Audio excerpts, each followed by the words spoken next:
Ujawniamy ukryte motywy. Odsłaniamy fakty, teorie i tajemnice. Od odcisków palców po nagrania z kamer.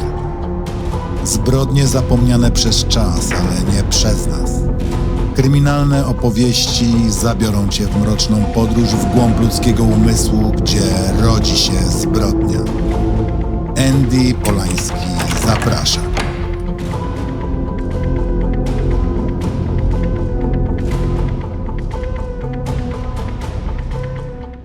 Ostrzeżenie. Ten materiał zawiera opis prawdziwych wydarzeń kryminalnych. Został przygotowany w celu dokumentowania i analizy ludzkich zachowań oraz ukazania skali popełnionych zbrodni. Opisy drastycznych zdarzeń przedstawiono wyłącznie w kontekście faktów, bez zamierzonego epatowania przemocą i bez treści sensacyjnych. Celem jest zrozumienie, a nie szokowanie. Wszystkie informacje oparte są na publicznie dostępnych źródłach, a sposób ich prezentacji ma charakter edukacyjny i dokumentalny. Materiał przeznaczony jest dla odpowiedzialnych odbiorców. Jeżeli jesteś osobą szczególnie wrażliwą na temat przemocy lub ludzkiego cierpienia, rozważ, czy chcesz wysłuchać tego odcinka. Jeśli doświadczasz przemocy, poczucia zagrożenia lub innego rodzaju trudności, proszę zwróć się o pomoc do odpowiednich instytucji lub służb w miejscu swojego zamieszkania.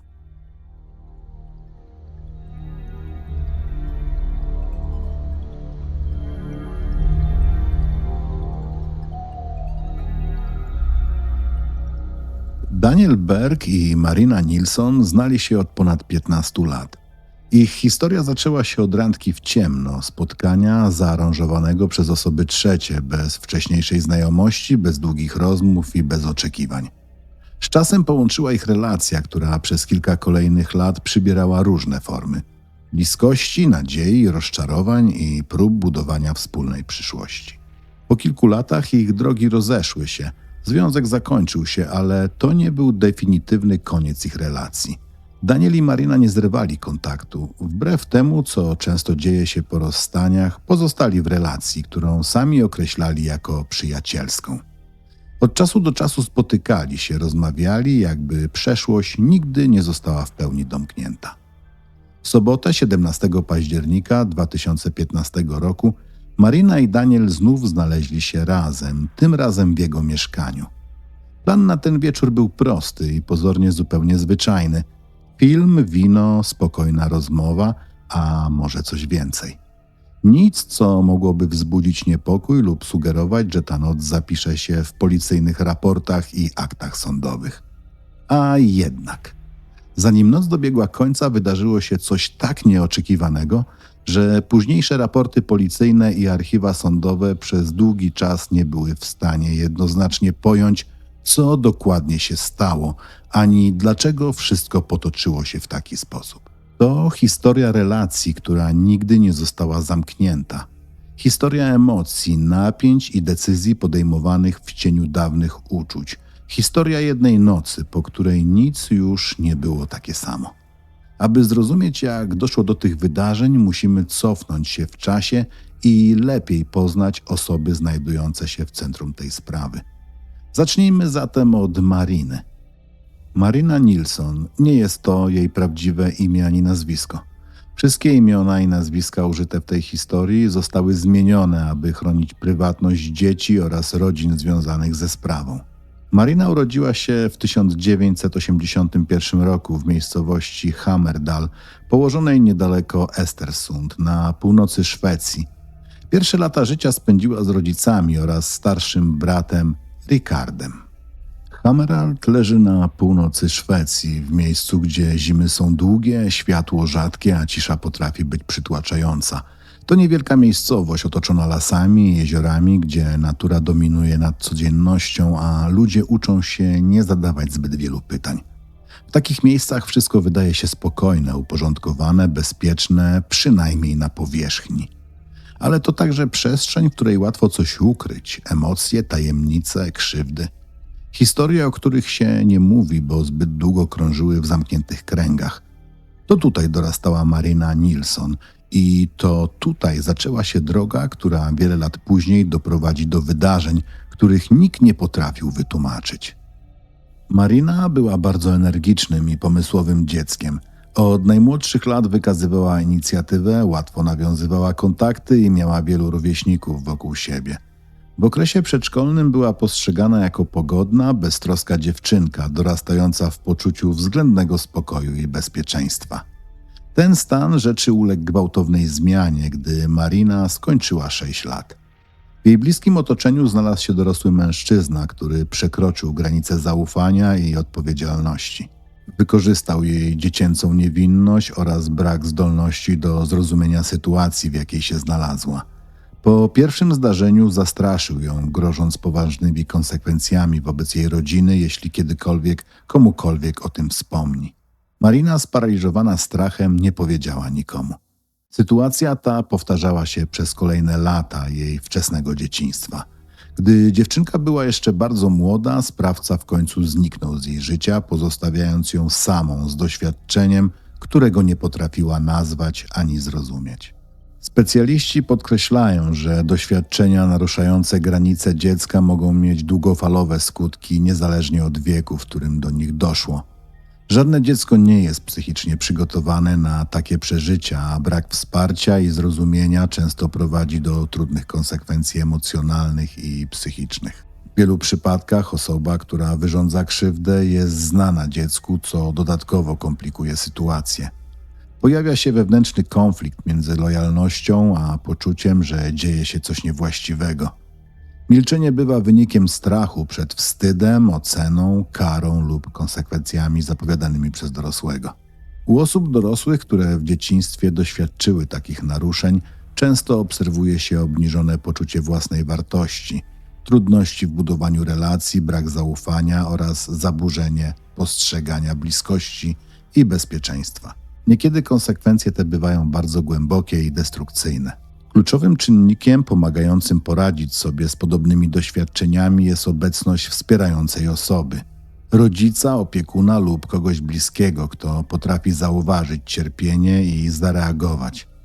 Marina takiego właśnie wsparcia nie miała. Nie powiedziała nikomu o tym, co ją spotkało, a jej ból pozostał niezauważony. Z biegiem czasu w jej wnętrzu narastało poczucie bezsilności i tłumionych emocji. Była wciąż bardzo młoda i nie miała narzędzi, by poradzić sobie z tym, co nosiła w sobie. Przez kilka kolejnych lat zewnętrznie funkcjonowała względnie spokojnie, jednak okres dojrzewania, związane z nimi zmiany oraz napięcia rodzinne zaczęły stopniowo ujawniać narastające problemy. W tym czasie jej rodzice rozstali się, a Marina została z matką w miejscowości Hammerdal. Z czasem zaczęła być postrzegana przez otoczenie jako osoba buntownicza, impulsywna, wymykająca się prostym kategoriom. Ktoś, kto już na bardzo wczesnym etapie życia dźwiga ciężar, którego nikt nie powinien nosić w pojedynkę. Szybko zyskała opinię osoby sprawiającej problemy zarówno wśród nauczycieli, jak i rówieśników. Oceny zaczęły gwałtownie spadać, a obecność w szkole stawała się coraz rzadsza.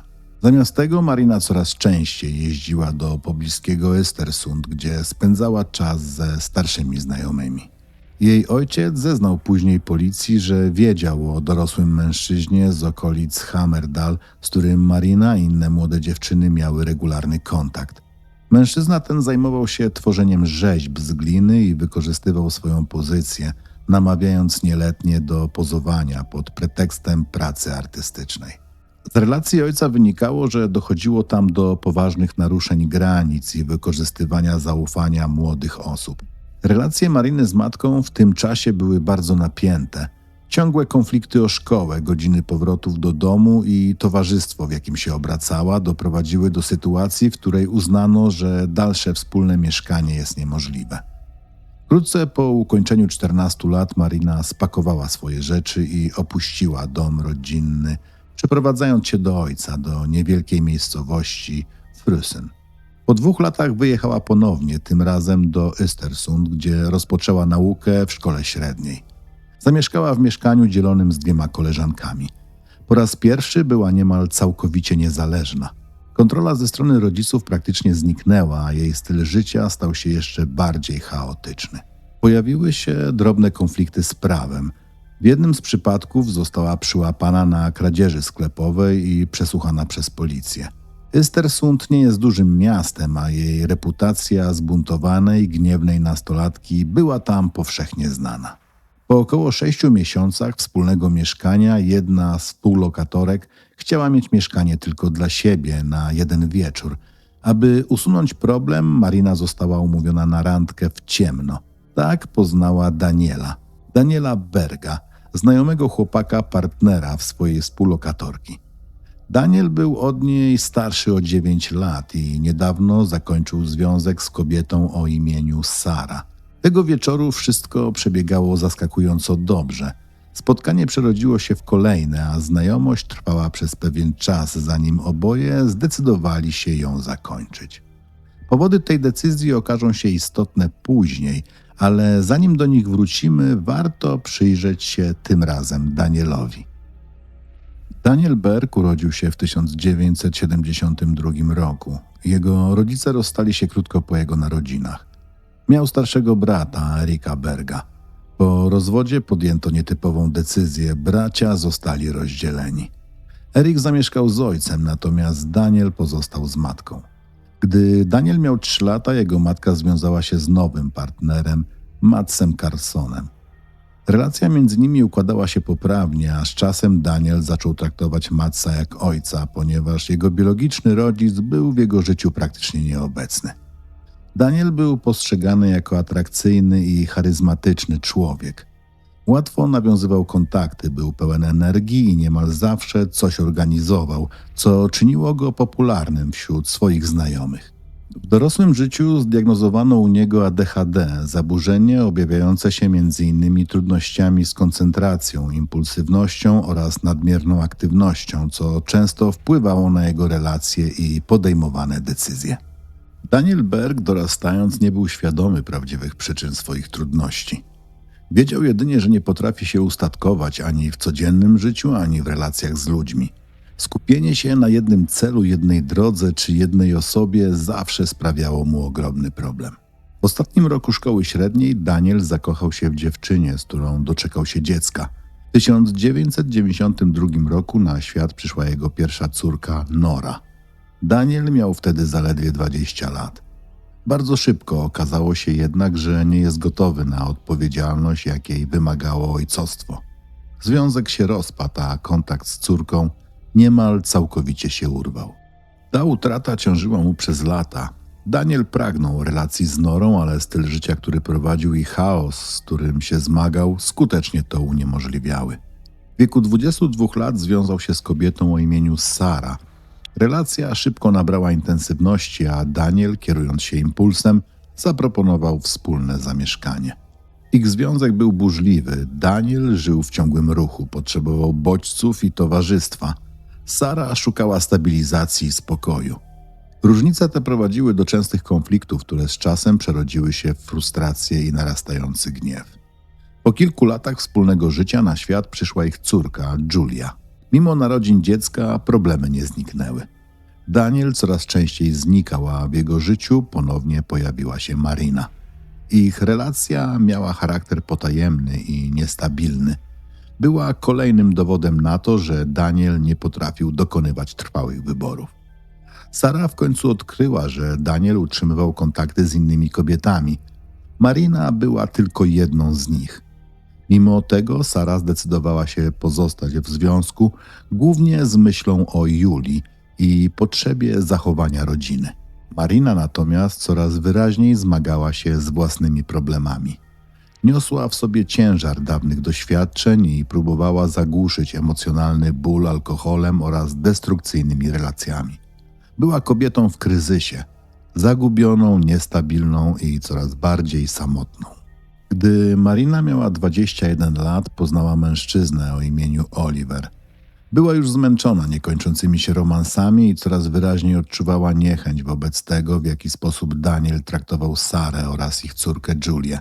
Marina zaczęła pragnąć czegoś innego, spokojniejszego życia, stabilności i relacji, która nie będzie oparta na chaosie. Postanowiła więc dać związkowi z Oliverem szansę. W 2004 roku Marina i Oliver powitali na świecie córkę. W tej historii nazwijmy ją Nikki. W tym samym roku związek Daniela i Sary rozpadł się całkowicie. Julia miała wówczas 7 lat i po rozstaniu rodziców zamieszkała na stałe z matką. Daniel bardzo źle zniósł ten rozpad, mimo że przez znaczną część związku sam dopuszczał się zdrad. Świadomość, że po raz kolejny zniszczył rodzinę, była dla niego ogromnym ciosem. W kolejnych latach Marina i Daniel widywali się coraz rzadziej, zarówno z powodu narodzin Niki, jak i wysiłków Mariny, by pozostać lojalną wobec Olivera. Zdarzały się jednak chwile słabości.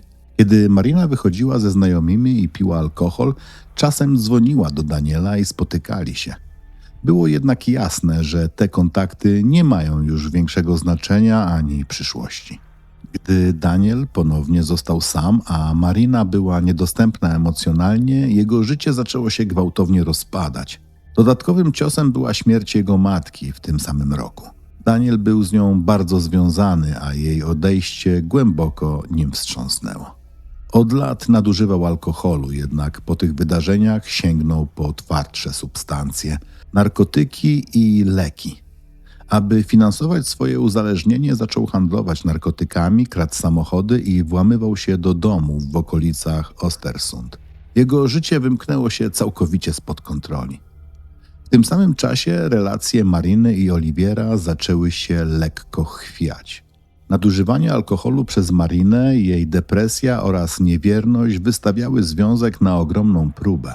Oboje uznali jednak, że kolejne dziecko może wszystko naprawić. Marina zaszła w ciążę w 2007 roku. W związku z ciążą musiała odstawić leki, co doprowadziło do epizodu psychotycznego w drugim trymestrze. Została skierowana do szpitala psychiatrycznego, gdzie oceniono jej stan psychiczny, długotrwałą depresję oraz próby radzenia sobie z bólem psychicznym za pomocą alkoholu i substancji psychoaktywnych. W wieku 26 lat Marina po raz pierwszy opowiedziała komuś o traumatycznych doświadczeniach z dzieciństwa. Lekarze zdiagnozowali u niej chorobę afektywną, dwubiegunową, zwaną również jako zaburzenie maniakalno-depresyjne. Jest to poważne zaburzenie psychiczne charakteryzujące się naprzemiennymi okresami głębokiej depresji oraz stanami znacznie podwyższonego nastroju, manii lub hipomanii, w zależności od ich nasilenia i obecności objawów psychopatycznych. W trakcie epizodu maniakalnego człowiek może zachowywać się lub odczuwać w sposób skrajnie odmienny od normy. Pojawia się nadmierna energia, euforia albo drażliwość. Osoby w takim stanie często podejmują impulsywne, nieprzemyślane decyzje, nie zważając na konsekwencje. Na przykład kupują samochód, nie mając żadnych realnych środków, by go utrzymać. Dla Mariny diagnoza była przełomem. Po raz pierwszy zrozumiała, dlaczego przez ostatnią dekadę czuła się i zachowywała w sposób, którego sama nie potrafiła sobie wytłumaczyć. Wszystko zaczęło układać się w spójną całość. Lekarze wdrożyli leczenie farmakologiczne, które miało ustabilizować jej nastrój i dać jej szansę na względnie normalne funkcjonowanie. Po opuszczeniu szpitala Marina urodziła w 2007 roku swoją kolejną córkę, Sonię. Relacje Mariny i Olivera wciąż były jednak napięte. Po kilku latach, podczas jednego z wieczornych wyjść ze znajomymi i alkoholem, Marina poznała kolejnego mężczyznę o imieniu Rico. Między nimi szybko nawiązał się romans. Gdy Oliver dowiedział się o zdradzie, zakończył związek. Marina wyprowadziła się do Rico, a jej 2 córki mieszkały z nimi naprzemiennie co drugi tydzień. Z czasem Rico zaczął dostrzegać skalę problemów Mariny z alkoholem. W tym okresie doszło również do uzależnienia od hazardu online przez komputer. Na początku 2010 roku Marina urodziła syna, Paula. Rico był szczęśliwy, jednak Marina coraz częściej czuła się uwięziona. 3 dzieci, ogrom odpowiedzialności i narastające zmęczenie psychiczne zaczęły odbijać się na jej stanie. Mimo przyjmowania leków nadal miewała epizody depresji i lęku. W obliczu tych wszystkich zmian Marina zwróciła się ku temu, co było jej znane i oswojone. Ponownie ku Danielowi. Daniel jednak przez ostatnie 6 lat prowadził życie całkowicie wymknięte spod kontroli. Gdy Marina ponownie się z nim skontaktowała, Daniel był w 7. niebie. jego życiu wreszcie wydarzyło się coś, co dawało mu namiastkę sensu. Marina i Daniel zaczęli znowu się spotykać, niemal zawsze w towarzystwie alkoholu. Ich relacja była tajemnicą przed Rico, choć ten wyraźnie czuł, że z Mariną dzieje się coś niepokojącego. W październiku 2010 roku Marina i Daniel umówili się na spotkanie. Planowali zobaczyć się w jednym z lokalnych barów. Marina czekała całą noc. Daniel jednak się nie pojawił. Każdym kolejnym kwadransem narastała w niej złość i poczucie upokorzenia. W końcu wróciła do domu, do Rico, przysięgając sobie, że to koniec, że nigdy więcej nie pozwoli Danielowi wrócić do swojego życia. W emocjach wysłała do Daniela gniewną wiadomość, każąc mu znikać z jej życia i nigdy więcej się z nią nie kontaktować. Nie wiedziała jednak, że tego samego dnia Daniel został zatrzymany przez policję. Odebrano mu telefon i uniemożliwiono kontakt z kimkolwiek.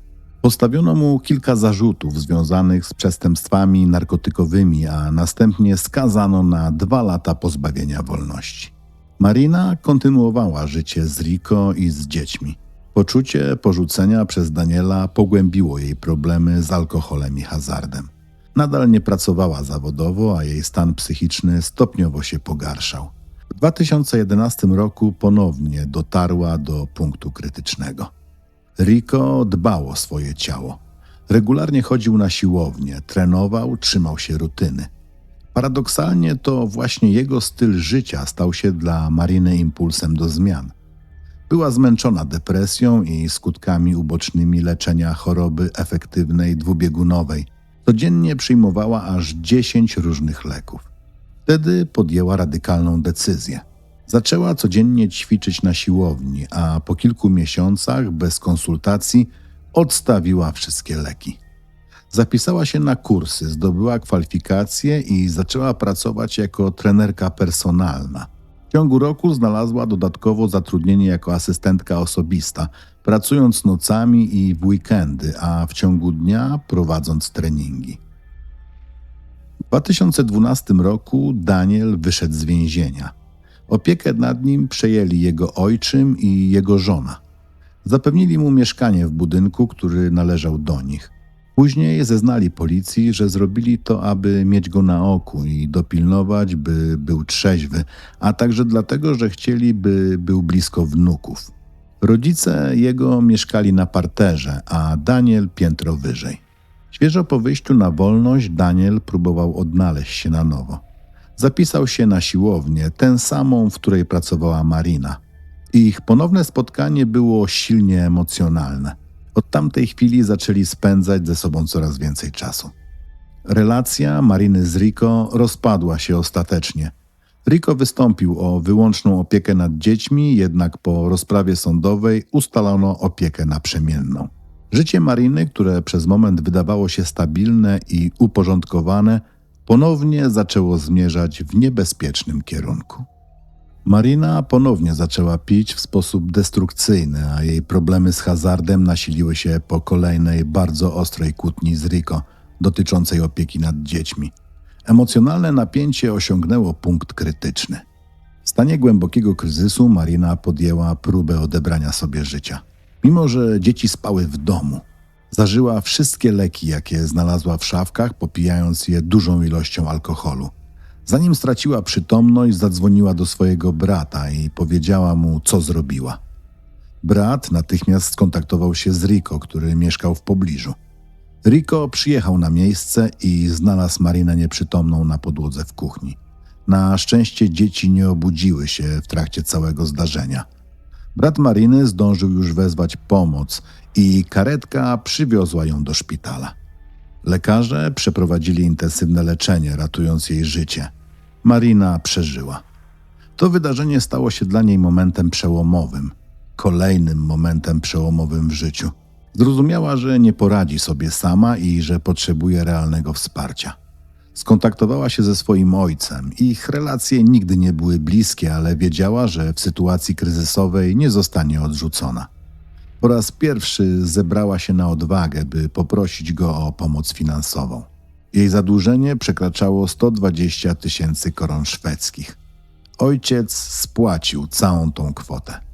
Gdy sytuacja finansowa została opanowana, Marina zaczęła stopniowo mierzyć się z własnymi ranami psychicznymi. Po niemal roku pełnym chaosu i prób odbudowy zyskała opinię bardzo dobrej trenerki personalnej. Liczba jej klientów rosła z miesiąca na miesiąc. Coraz więcej czasu poświęcała pracy i ku zaskoczeniu lekarzy funkcjonowała bez farmakologicznego leczenia choroby afektywnej dwubiegunowej.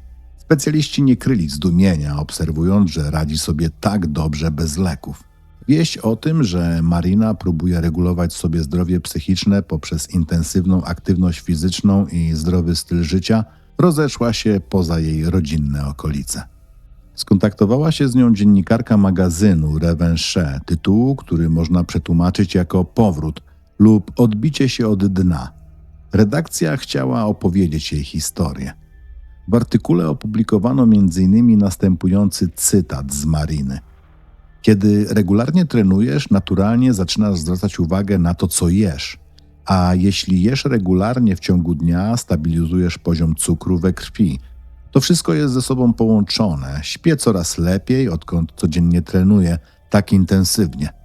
Jestem zmęczona w zdrowy sposób, a endorfiny pomagają utrzymać dobry nastrój. Jeśli mam gorszy dzień, staram się zrozumieć, co dokładnie mnie martwi, smuci albo wywołuje lęk. Gdy to odkryję, uczę się zarządzać tymi emocjami. Dalej mówiła, że na samym dnie prawdopodobnie potrzebne są leki, ale jeśli czujesz się na tyle dobrze, by zadbać o dom i dzieci, odstawienie farmakologiczne może być opcją. Jeśli wprowadzisz zmiany w stylu życia takie jak ja, da się to utrzymać. Jestem na to dowodem. Wiem, że pozostanę zdrowa, jeśli będę kontynuować ten sposób życia. Taką wersję swojej historii Marina przedstawiła publicznie. Nie ujawniła jednak istotnego faktu, że w rzeczywistości codziennie sięgała po alkohol, traktując go jako sposób regulowania lęku i napięcia. Pod koniec 2014 roku stan Mariny ponownie się pogorszył. Faza podwyższonej aktywności ustąpiła miejsca głębokiemu spadkowi nastroju. Bliscy widzieli, że cierpi, jednak ona konsekwentnie zapewniała, że wszystko jest w porządku. Publicznie deklarowała, że radzi sobie bez farmakologii, teraz, gdy naprawdę jej potrzebowała. Wstyd i poczucie porażki nie pozwalały jej poprosić o pomoc. W maju 2015 roku po raz pierwszy musiała wziąć zwolnienie lekarskie. Od tego momentu sytuacja zaczęła się gwałtownie pogarszać. Marina piła więcej niż kiedykolwiek, wydawała pieniądze, których nie miała. Karty kredytowe zostały wykorzystane do limitu, a zadłużenie osiągnęło skalę znacznie większą niż wcześniej, bo aż około 300 000 koron. Odcięto jej internet i telefon. Korzystała z niezabezpieczonej sieci sąsiada, by mieć dostęp do komunikatorów i mediów społecznościowych. Pod koniec lipca Marina znów znalazła się na granicy załamania. Wcześniej w podobnym stanie pomógł jej ojciec. Tym razem jednak wstyd, świadomość, że ponownie doprowadziła się do tego samego punktu, powstrzymał ją przed zwróceniem się do niego. Zaciągnęła ostatnią pożyczkę, kupiła namiot i postanowiła zniknąć. Przez 3 dni przebywała samotnie w lesie, pijąc czerwone wino i zmagając się z własnymi myślami. Rodzinie powiedziała, że wyjeżdża służbowo. 3. dnia Rico zadzwonił do niej. Już po głosie zorientował się, że Marina jest w złym stanie. Przerażony skontaktował się z Danielem. Wiedział, jak bliska była ich relacja i liczył, że to on zdoła do niej dotrzeć. Daniel natychmiast podjął działania. Zadzwonił, ustalił jej położenie i pojechał po nią do lasu. Marina była skrajnie wyczerpana, fizycznie i psychicznie. Daniel chciał zawieźć ją od razu do szpitala, lecz ona odmówiła. Chciała wrócić do domu i zobaczyć dzieci. Daniel, choć pełen obaw, zgodził się. W mieszkaniu Mariny i Rika usiedli przy kuchennym stole. Daniel zaparzył herbatę. Marina opowiedziała mu wszystko o bankructwie, o tym, że nie stać ją na jedzenie i ubranie dla dzieci, o poczuciu całkowitego zagubienia. Daniel był rozdarty. Wiedział, że kochała Rika. Jednocześnie od lat darzył ją uczuciem i wierzył, że los wreszcie daje im szansę. Pomoc Daniela nie obudziła w niej dawnych uczuć. Chciała odzyskać stabilność, nie wracać do przeszłości. Gdy jednak Daniel zaczął mówić o wsparciu finansowym, propozycja zabrzmiała jak jedyna realna droga do wyjścia z kryzysu. Tego popołudnia podczas rozmowy o przyszłości zapadły decyzje, których konsekwencje ujawnią się dopiero później. Daniel opuścił mieszkanie pełen nadziei. Był przekonany, że odzyskał miłość swojego życia. Jeszcze tego samego wieczoru powiedział o tym swojej córce Norze, a później zadzwonił także do najstarszej córki. Marina została sama w kuchni. Przez długi czas siedziała nieruchomo, z twarzą ukrytą w dłoniach. Potem sięgnęła po wino. To, co wydarzyło się w ciągu kilkunastu godzin, sposób, w jaki została odnaleziona w lesie, wyciągnięta z namiotu i odwieziona do domu, wciąż powracał w jej myślach. Podobnie jak obietnica, którą złożył Daniel. 300 000 koron, kwota, która mogłaby rozwiązać wszystkie jej problemy. Marina nie była naiwna, doskonale rozumiała, że ta propozycja nie była bezinteresowna. Wiedziała, że Daniel będzie czegoś oczekiwał w zamian. A jednak w tamtej chwili wydawało się jej to mniej istotne. Znała go od 16 roku życia, zawsze dobrze się ze sobą dogadywali, zawsze było między nimi łatwo, lekko, bez napięcia. Jeśli Daniel mógł wyciągnąć ją z finansowej katastrofy, może warto było zakończyć związek z Rico i spróbować z nim ułożyć sobie życie od nowa. Alternatywa była brutalnie prosta: albo pomoc Daniela i dalsze życie, albo śmierć i brak możliwości zobaczenia dzieci dorastających. W tym zestawieniu wybór wydawał się oczywisty. Daniel miał dać pieniądze, ona musiała odejść od Rico. A jego serce, jak sobie tłumaczyła, z czasem pewnie by się zagoiło.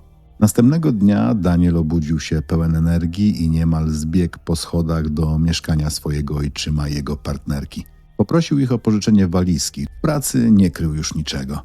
Powiedział współpracownikom, że znów są razem, a oni gratulowali mu i cieszyli się jego szczęściem.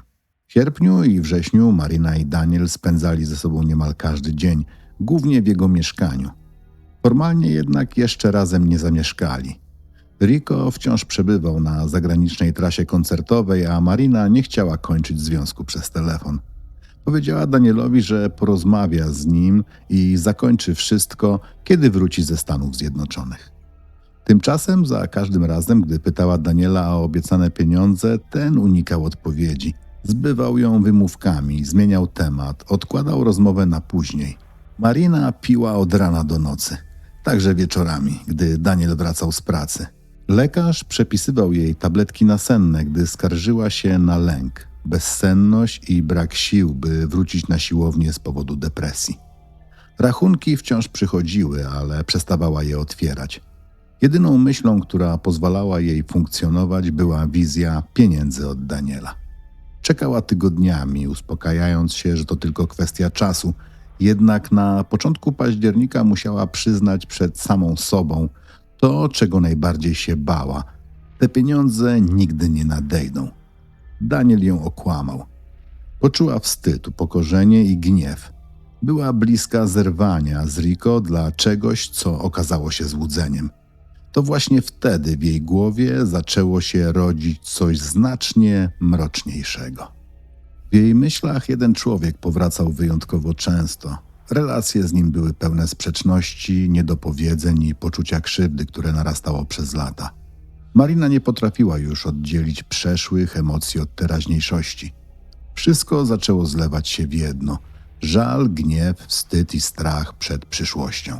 Przez wiele dni rozważała różne scenariusze swojego dalszego życia. Niektóre z tych myśli były chaotyczne, inne zaskakująco uporządkowane. Jedno było pewne: Marina była przekonana, że dotarła do punktu, w którym coś musi się wydarzyć, bo dalsze trwanie w tym stanie było dla niej nie do zniesienia. Rankiem w sobotę 17 października obudziła się bardzo wcześnie. Towarzyszył jej silny niepokój i napięcie, którego nie potrafiła racjonalnie wytłumaczyć. Do tego potężny ból głowy. Zamiast porannej rutyny sięgnęła po alkohol. Stan Mariny był wyraźnie niepokojący. Rico znał ją od lat i widział ją już w różnych momentach życia, również wtedy, gdy piła zdecydowanie za dużo. Tym razem jednak dostrzegł coś więcej. Było w niej napięcie, nerwowość i trudne do nazwania rozdrażnienie, które nie miało związku wyłącznie z alkoholem. Coś wyraźnie ją dręczyło. Rico zapytał wprost, co się dzieje. Marina odpowiedziała, że jest wściekła, bo ktoś bardzo ją zawiódł. Wspomniała o obietnicy finansowej, która miała pomóc jej wyjść z kryzysu, ale ostatecznie nie została spełniona. Powiedziała, że ta osoba za to zapłaci. W tamtym momencie Rico nie potraktował tych słów dosłownie. Uznał je raczej za emocjonalną reakcję kogoś, kto znalazł się pod ścianą. Zaniepokojony dopytał o jej sytuację finansową. Marina, jakby pozbawiona już sił do dalszego udawania, przyznała, że nie ma już nic do stracenia. Pokazała mu stosy rachunków, umów kredytowych i wezwań do zapłaty, które od tygodni leżały nieotwarte. Razem próbowali oszacować skalę zadłużenia. Kwota była przytłaczająca. Rico zaproponował pomoc. Zasugerował również, że skontaktuje się z ojcem jej córek, Oliwierem. Wiedział, że również on martwi się o jej przyszłość i prawdopodobnie zgodziłby się udzielić jej pożyczki. Sam Rico był szczerze zaniepokojony losem matki swojego dziecka i chciał zrobić wszystko, by zapobiec kolejnemu załamaniu. Obiecał Marinie, że spróbuje się tym zająć. Wtedy Marina się rozpłakała. Była wyraźnie poruszona zarówno propozycją pomocy, jak i samym faktem, że ktoś jeszcze był gotów wyciągnąć do niej rękę. Mimo to Marina odmówiła. Powiedziała, że tego dnia zamierza rozwiązać swoje problemy w inny sposób. Dlaczego tak zdecydowała, pozostanie kwestią otwartą. Być może nie potrafiła już zaufać nikomu. Być może była zbyt zmęczona, by przyjąć pomoc. A być może w jej głowie zapadła decyzja, której nie chciała lub nie była w stanie wypowiedzieć na głos. Czasem lęk przed kolejnym rozczarowaniem bywa silniejszy niż nadzieja na ratunek. Około 14:00 samochód zatrzymał się pod jej blokiem. Marina sięgnęła po przygotowaną torbę stojącą w przedpokoju. Pożegnała się z Rico, który został z ich synem, i zamknęła za sobą drzwi. Tego samego dnia Marina i Daniel pojechali do jego mieszkania. Chodząc po schodach, wymienili krótkie powitanie z jego ojczymem, który znajdował się w jednym z mieszkań w budynku. Córka Daniela, Julia, spędzała tamten weekend u ojca, jednak Daniel poprosił ją, by zeszła na dół. Chciał zostać z Mariną sam. Uprzedził rodzinę, że potrzebuje prywatnej rozmowy. Daniel był wyraźnie rozczarowany. Powiedział córce, że nie rozumie zachowania Mariny, zwłaszcza faktu, że mimo powrotu Rico z zagranicy wciąż nie zakończyła tej relacji. Chciał z nią poważnie porozmawiać i wreszcie zrozumieć, dokąd to wszystko zmierza. Julia bez sprzeciwu zeszła z drogi dorosłym, nie zdając sobie sprawy, że ten wieczór okaże się punktem granicznym w historii, której konsekwencje będą analizowane przez lata. Marina dobrze czuła się w towarzystwie rodziny Daniela. Lubiła ich obecność, ich spokój i sposób, w jaki funkcjonowali razem. Darzyła też bardzo dużą sympatią partnerkę jego ojca, kobietę, która wydawała się stabilna i przewidywalna, jakby należała do innego, bezpieczniejszego świata. Gdy Marina weszła do mieszkania Daniela, uderzyła ją fala sprzecznych emocji. Choć miała już za sobą więcej niż jedną butelkę wina, nie potrafiła pozbyć się uczucia niepokoju. Było w niej napięcie, którego alkohol nie był w stanie stłumić. Z każdą minutą coraz wyraźniej docierało do niej, że to spotkanie nie potoczy się tak, jak wyobrażała sobie je wcześniej. Myśli zaczęły krążyć wokół dzieci. Zastanawiała się, jak zareagowałyby, gdyby dowiedziały się, że jej życie wymknęło się całkowicie spod kontroli. Co powiedziałaby Julia? Co myśleliby bliscy Daniela? Uświadomiła sobie, że nie jest w stanie przekroczyć pewnej granicy. Nie mogła zniknąć z życia swoich dzieci, ani zostawić ich samych z konsekwencjami tej decyzji. Wiedziała jednak jedno. Chciała jasno dać Danielowi do zrozumienia, że jest rozczarowana i że zarówno ich relacja, jak i wieloletnia przyjaźń dobiegają końca. Czując narastające zmęczenie i chaos w głowie, powiedziała Danielowi, że musi położyć się na chwilę i odpocząć. On w tym czasie otworzył kolejne wino, które Marina przyniosła ze sobą, i nalał sobie kieliszek. Około 15:00 zadzwonił do Julii, żeby sprawdzić, czy wszystko u niej w porządku. Kilka minut przed 17:00 to Julia zadzwoniła do niego ponownie, pytając, czy jedli już obiad i czy może do nich dołączyć. Daniel zasłonił dłonią telefon i zapytał Marinę, czy jest głodna. Odpowiedziała przecząco. Po chwili rozmowa została zakończona. Picie trwało dalej. Atmosfera gęstniała. Około 18:00 Daniel zaproponował, by przenieśli się do sypialni. Marina odmówiła, tłumacząc się zmęczeniem. Zrozumiała jednak, że dłużej nie da się odkładać rozmowy, która wisiała w powietrzu od tygodni. Podała mu tabletki, mówiąc, że pomogą mu się rozluźnić. Daniel nie podejrzewał niczego. Uśmiechnął się i popił je winem. Wkrótce zaczął odczuwać ich działania. Stał się ospały, poruszał się wolniej, z trudem utrzymywał równowagę. Marina nalała mu kolejny kieliszek i usiadła obok niego na kanapie. W tym momencie, wzmocniona alkoholem i zmęczeniem całego dnia, poczuła, że musi wreszcie powiedzieć to, co nosiła w sobie od dawna. Rozmowa zaczęła się spokojnie. Marina mówiła o rozczarowaniu, o poczuciu zdrady i o tym, że chce wrócić do swojego dotychczasowego życia. Podkreśliła, że jej miejsce jest przy Rico i że nie widzi już przyszłości w relacji z nim. W pewnym momencie Marina skonfrontowała Daniela z prawdą. Zapytała go wprost o pieniądze i o obietnice, które składał przez ostatnie tygodnie. Wtedy przyznał, że nie miał żadnych środków i że nie istniała realna możliwość uzyskania pożyczki. Powiedział, że skłamał, ponieważ bardzo ją kochał i chciał ją zatrzymać przy sobie, nawet jeśli oznaczało to uciekanie się do nieuczciwych metod. Wierzył, że jeśli tylko będą spędzać razem więcej czasu, Marina w końcu zmieni zdanie. Pieniądze miały być jedynie sposobem, by znów zwrócić jej uwagę. Dla Mariny był to kolejny cios. Nie tylko odkryła, że została okłamana, ale zrozumiała też, że była manipulowana. Poczucie wykorzystania i bezsilności uderzyło z ogromną siłą, przywołując emocje, które nosiła w sobie od dzieciństwa. W jej oczach Daniel przestał być człowiekiem godnym zaufania.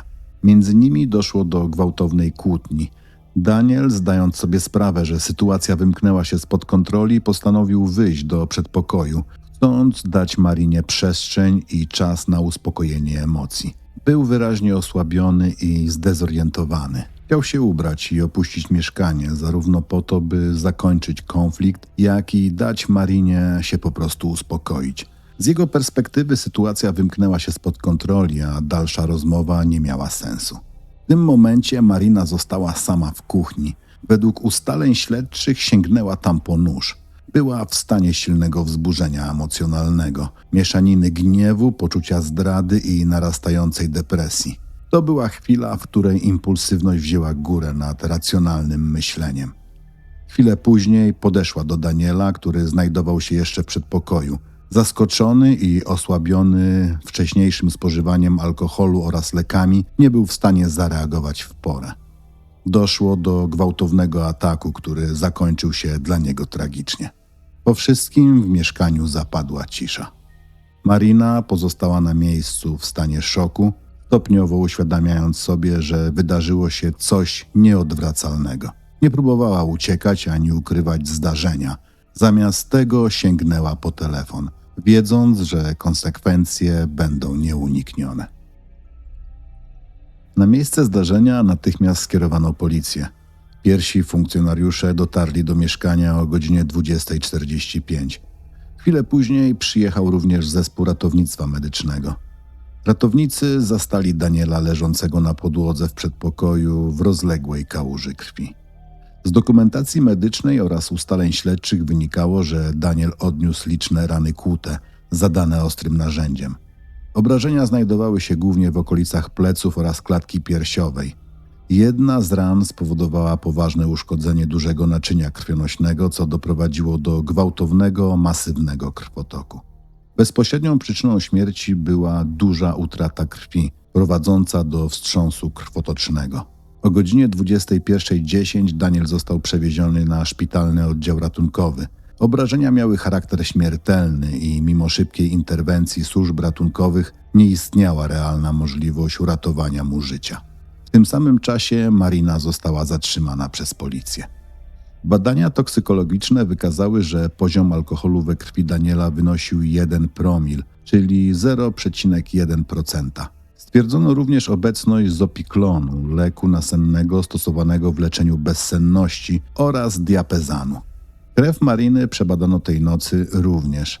Jej stężenie alkoholu we krwi wynosiło 2,7 promila, czyli 0,27%. Nie wykryto obecności innych substancji psychoaktywnych.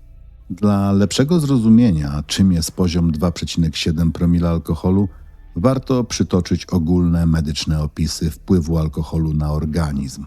1 do 1,3 promila znaczne zaburzenia koordynacji ruchowej i osłabienie zdolności oceny sytuacji. Mowa może być bełkotliwa, pogarsza się równowaga, czas reakcji, widzenie peryferyjne i słuch. 2 promile do 2,5 konieczność pomocy przy chodzeniu, silne zaburzenia świadomości, dezorientacja, nudności i wymioty, możliwe zaniki pamięci. Od 2,5 do 3,9 promila jest to już zatrucie alkoholem. Powyżej 4 promili ryzyko śpiączki i śmierci na skutek zatrzymania oddechu. Funkcjonariusze, którzy przybyli na miejsce, zeznali później w sądzie, że Marina była wyraźnie pod wpływem alkoholu, jednak była w stanie normalnie prowadzić rozmowę. Fakt, że przy stężeniu 2,7 promila była przytomna, uznano za dowód wieloletniego ciężkiego uzależnienia od alkoholu. U osoby bez tolerancji taki poziom zazwyczaj prowadziłby do utraty świadomości.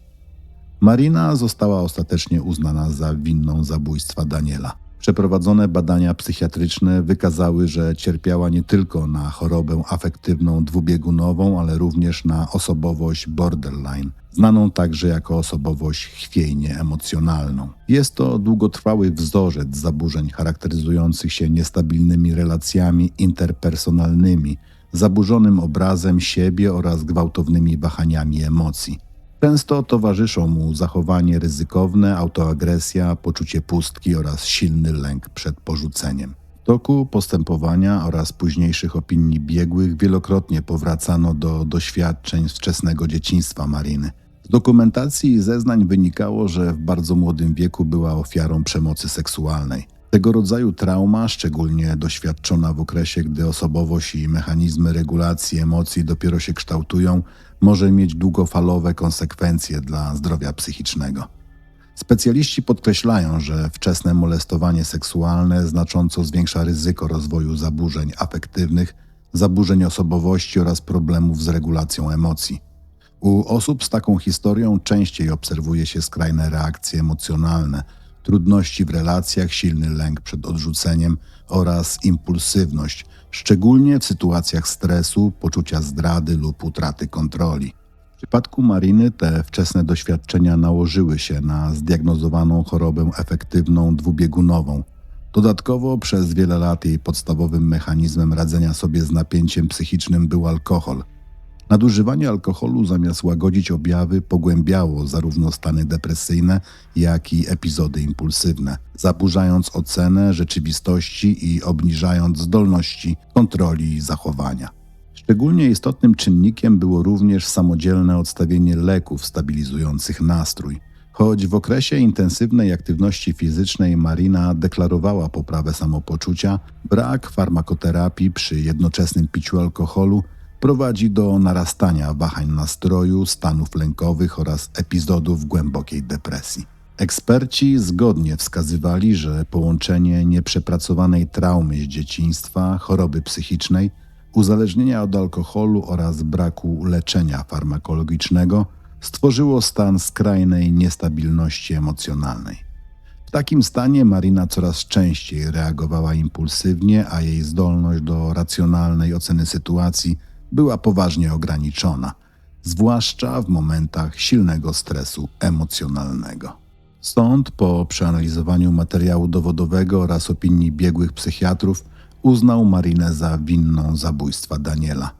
Jednocześnie podkreślano, że choć w chwili zdarzenia była pod silnym wpływem alkoholu i znajdowała się w poważnym kryzysie psychicznym, zachowała zdolność rozumienia znaczenia swojego czynu oraz kierowania swoim postępowaniem. Marina została skazana na 16 lat pozbawienia wolności. Wyrok uwzględniał zarówno brutalny charakter zdarzenia, jak i jej historię choroby psychicznej, wieloletnie uzależnienie od alkoholu oraz wcześniejsze próby samobójcze. Obecnie odbywa karę w zakładzie karnym dla kobiet. Konsekwencje tej tragedii sięgają jednak znacznie dalej niż mury więzienia. Daniel pozostawił po sobie 2 córki, które w jednej chwili straciły ojca. Dla nich nie był on sprawcą błędów, kłamstw czy niespełnionych obietnic, lecz po prostu tatą. Jego śmierć oznaczała nagłe i trwałe zerwanie tej relacji, bez możliwości pożegnania, rozmowy czy zrozumienia, dlaczego do tego doszło. On nie był dla nich manipulatorem. To właśnie one stały się najbardziej niewinnymi ofiarami tej historii. Dziećmi, które będą dorastać z ciężarem wydarzeń, na które nie miały żadnego wpływu. Ta sprawa pokazuje, jak destrukcyjne może być połączenie nieleczonej traumy z dzieciństwa, choroby psychicznej, uzależnienia oraz braku realnego, długofalowego wsparcia terapeutycznego. Pokazuje też, że nawet najlepsze intencje, poprawa stylu życia czy chwilowe poczucie kontroli nie zastępują leczenia, zwłaszcza w przypadku poważnych zaburzeń psychicznych. Ostateczny bilans jest tragiczny. Jedno życie zostało odebrane, kolejne zostało złamane wyrokiem więzienia, a 2 dzieci zostało pozbawionych ojca. To historia, w której kolejne sygnały ostrzegawcze były widoczne na długo przed tragedią, lecz żaden z nich nie zatrzymał biegu wydarzeń, które ostatecznie doprowadziły do zabójstwa. Dziękuję, że byliście ze mną do samego końca tej historii. To jedna z tych spraw, które nie dają łatwych odpowiedzi i nie pozwalają przejść obok nich obojętnie. Jeśli ten odcinek skłonił Was do refleksji, zatrzymania się na chwilę lub spojrzenia głębiej, to znaczy, że spełnił swoją rolę. Jak zawsze zachęcam do subskrybowania kanału, zostawienia komentarza oraz podzielenia się własnymi przemyśleniami z szacunkiem dla ofiar i faktów. Wasza obecność i zaangażowanie sprawiają, że te historie mogą być opowiadane rzetelnie i odpowiedzialnie. Szczególne podziękowania kieruję również do moich sponsorów i partnerów, którzy wspierają ten kanał i umożliwiają realizację kolejnych odcinków. Dzięki Waszemu wsparciu mogę poświęcić więcej czasu na research, weryfikację źródeł i przygotowanie materiałów w formie, która nie upraszcza ani nie trywializuje prawdziwych ludzkich tragedii. Dziękuję za zaufanie. A ponieważ to wyjątkowy czas, z okazji świąt Bożego Narodzenia życzę Wam spokojnych nocy, takich, w którym jedynym cieniem w korytarzu jest choinka, a jedyną tajemnicą to, kto zjadł ostatni kawałek makowca. Niech te święta będą wolne od dramatów, nagłych zwrotów akcji i niespodziewanych wizyt, które zaczynają się od słów „musimy porozmawiać”. A jeśli nie usłyszymy się już w tym roku, życzę Wam, aby nowy rok 2026 przyniósł więcej światła niż mroku, więcej odpowiedzi niż pytań i żeby wszystkie sprawy, te życiowe, miały lepsze zakończenia niż te, o których opowiadamy na tym kanale. Dbajcie o siebie i do usłyszenia w kolejnym odcinku, a może w kolejnym roku.